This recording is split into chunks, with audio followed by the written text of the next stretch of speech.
let's get into the Ozzy Osbourne years. Ozzy, you had known for some time, right? Yeah, we did our first gig with Ozzy, Cactus and Black Sabbath. And the opening act was Steel Mill and had Bruce Springsteen there. Right. A pretty funny night. Everybody became legendary on that gig. And when I joined Ozzy, I was in the south of France doing a clinic at a convention there. And my manager, Alan Miller, called me and said, you know, Sharon Osbourne's looking for you. I said, what did I do? Right. You know? So he said, well, I think they want you to join Ozzy's band. I said, really? So here's the numbers. They're in London. You're in France. Why don't you call them? So I called them, and basically they said, can you come to London and meet with us? So I said, yeah, I can rearrange my schedule. Right. And I went to London. They had a hotel. I met with them, met with Ozzy and Sharon, and everything was great. You know, and they said, you know, we'd love for you to play with us. And I said, what happened to Tommy Aldridge? He goes, well, we're doing the Bark at the Moon record, and his tempo's terrible, and we want you to go in the studio to help Tommy Aldridge's drum sounds. I had a contract. Yeah. In my contract, I had my own merch on the tour. Right. Name on the drums, it was cool. From the studio, we flew the SST when they had the supersonic jets. Right. Me and Ozzy flew the SST to London to do the video. The rest of the band was there, Bob Daisley, Jakey Lee, Don Airey. What a great band. Yeah. You know, and then we did that video, and then we had to start the tour. And we did the first shows in Europe. It went great. Yeah. Everything was good. We did that Dortmund festival. Everybody was on that festival. Def Leppard, Judas Priest, all the big band, heavy metal bands of the day. And I did my solo, was televised. The solo happened during what, Center of Eternity? Was that? Yeah, Journey to Center of Eternity. And that was my big showcase for the tour. But I was doing all my twirls and playing it, and everything was great. Right. In Europe. And I did want to point out at this point, your instruction drum books are doing well. Oh yeah,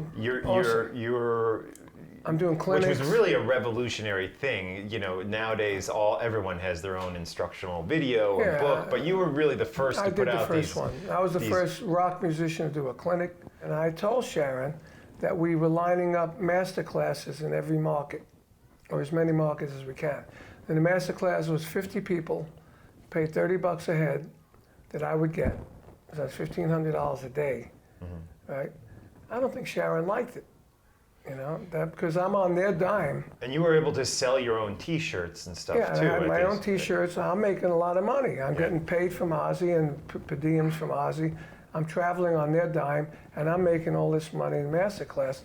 After 6 or 8 weeks of this, she finally said, you know, she kept busting my balls, you know, including one day in Cincinnati, I did an article in the Cincinnati newspaper. They were talking about me doing this master class and me playing with Ozzy. So that night, I come from the master class and I go backstage and I see that article, like copied, 30, 40 of them, plastered all over the backstage. And then my roadie comes up and said, hey, CA, we got a problem. I go, what? He goes, how's the shirt? He goes, I go, what happened? He said, somebody cut the head off the shirt. I said, So they just busted my balls. He goes, yeah, but all the shirts. All the shirts that you were going to sell that all night the shirts in the box. Essentially vandalized. Yeah. I said, what? They cut the heads off the shirt? Who the fuck did that, you know? And just then everybody said, come on, I got to get ready to go on stage. I'm like fuming. Right. You know? So I go on stage and I'm beating the drums. I'm thinking it's Sharon, you know? Yeah. Time comes for the solo. Now when you're up that high, you're 15 foot in the air, the roadie's behind me on a little perch. He hits me in the back when the stage is going to move. Right. He hits me, I'm on the snare drum. Stairs open. I'm on the snare drum. Right. Nothing happens. So I'm screaming, what's going on?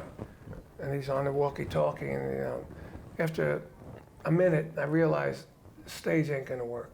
So I do the solo, I get the same reaction I normally get, and I had glowing stormsticks, I had all this stuff going on. So I said to Bob Daisley, you think she would sabotage her show because of that article that she saw? The same night that the article is plastered all over the place, Yes, the and she cut shirts the are heads, vandalized, yeah. Bob said, without a doubt, she just did that to get back at you.